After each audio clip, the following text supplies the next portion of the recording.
welcome back sa ating panibagong video, and today, meron tayong song request from Isko Moreno 5355 at ang kanyang request ay Demonyo by Juan Carlos, yung easy lang daw. So dahil gusto mo yung easy, meron lang tayong 5 super easy chords para dito sa kantang to at hindi tayo gagamit ng capo at bar chords. Okay? So before tayo mag-start, ang bilang ng string natin ay 6, 5, 4, 3, 2, 1.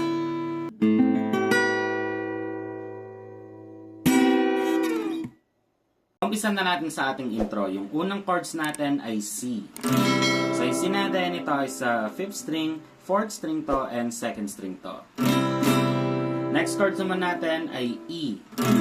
So yung E natin, ito ay sa 5th string, 4th string to, and 3rd string naman to. Okay?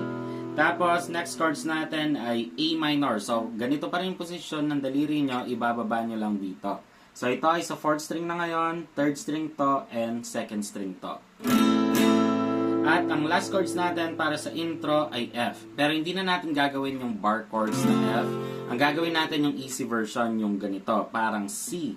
So, ibababa nyo lang tong dalawang to dito, yan na yung inyong F. So, ito ay sa 4th string, tapos 3rd string to, and 2nd string pa rin to. Okay? Pero pag ginagawa nyo na yung F, ang ipipick nyo lang or sa strumming nyo ay 4th string hanggang 1st string. Okay? Tapos, yung strumming pattern natin dito, ito lang yung isasuggest ko sa inyo. Pero kung meron kayong ibang suggestion or masasuggest na strumming pattern, i-comment nyo lang dyan sa baba.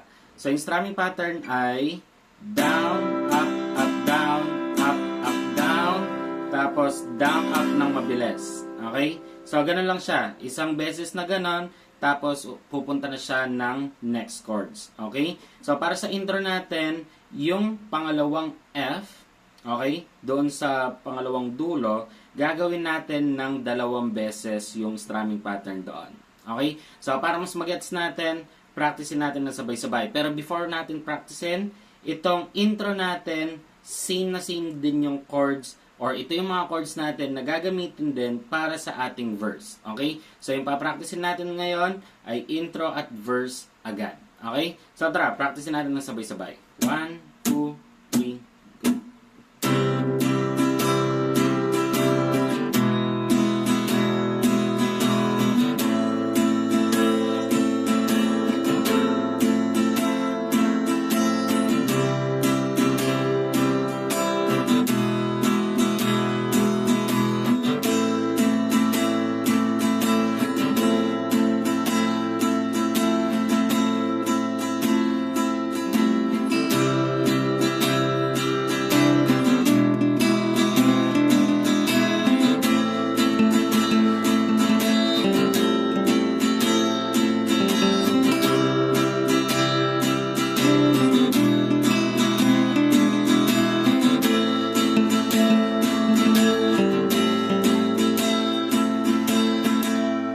Siyempre, dito na tayo sa ating chorus. So, ito na yung part na ikaw ay anghel na napadpad. So, yung mga chords natin dito ay F, tapos G. So, ito yung panglimang chords natin. Okay? So, G. So, ito ay sa 6th string, 5th string to, 2nd string to, and 1st string naman to. Okay? Tapos C, and then F. Tapos, tong 4 na chords na to, uulitin natin ng 3 beses.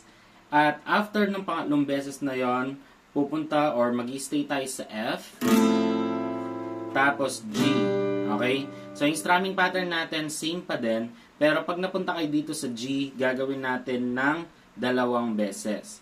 Okay? Or pwede rin yung pangalawang beses ay ibabagsak nyo na lang. Imbis na uulitin nyo yung buong strumming pattern. Okay? So para mas magets natin na mabilis, practicein natin ng sabay-sabay yung ating chorus. So, 1, 2, 3.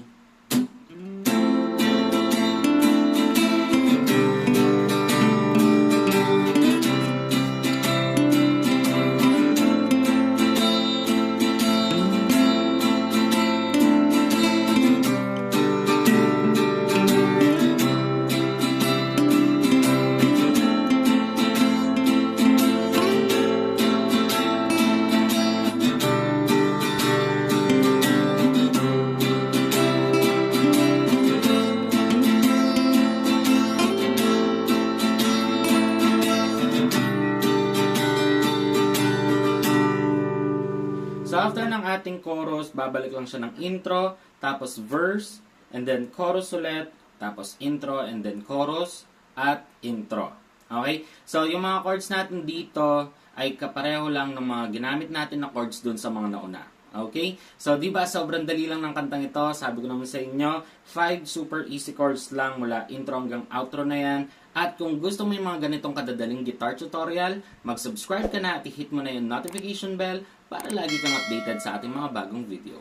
At hanggang dito na lang tong video nito. Maraming salamat sa panonood at muli ako si Max from Guitar Tips and peace out.